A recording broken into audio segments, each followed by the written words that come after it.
Neda Soltani, member of the World Liberty Congress Leadership Council. Neda, thank you very much for being with us. What I've been doing over the last several days as we've been tracking this Iran story is to actually go through some of the key points. And I thought I would do that today as well, get your answers to some basic questions. So first up, what are you hearing about the current estimated death toll from the crackdown on protesters? Because there are numbers by activists and those fighting, and then the government says something else. What do you believe to be the truth? Thank you very much for having me. I appreciate raising awareness on the case of Iranian civilians who are protesting for their basic human rights of dignity and freedom. Unfortunately, the death toll is much higher than even us who knew imagined it to be. Late last night, we received a credible report that has now been also authenticated by Shirin Ebadi, a Nobel Peace Prize laureate, yes, that the death toll now has arrived to 12,000 people. These 12,000 people were alone massacred in a time span of 48 hours. 12,000 is what you're saying. That's stupendous. That's extremely, extremely high. But Shirin Ebadi, somebody I've spoken to, interviewed in the past as an extraordinary woman and leader and a credible source, she says yes, 12,000 people have been killed across the country. Correct.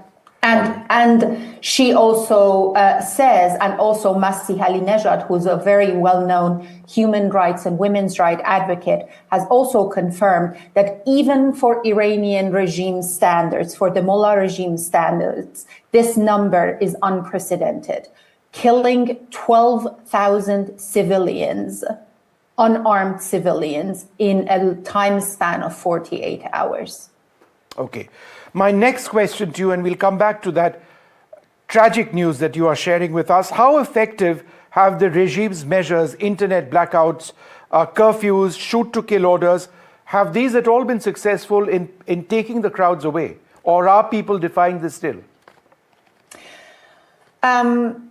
It is understandable that when the security forces start shooting into crowds indiscriminately with military-grade weapons, it scares every living human being. Yes, of course. However, the protests have not stopped. This is an uprising that is still continuing, perhaps not as widespread as for 2 days where there were calls for strike and protest, but it definitely is continuing. We saw videos again in several cities, including the capital, Tehran, but also cities in the south and in the northwest of the country where protests were still ongoing. Neda, is it your belief that if there is to be a regime change, a true revolution may be already happening, excuse me, it may not happen immediately, that this could be an internal uprising, a revolution, which could in fact last months before we see the change that you're talking about? Well, of course, we all know that revolutions are marathons and not sprints. However, what we also know is that the regime has been extremely weakened and deteriorated.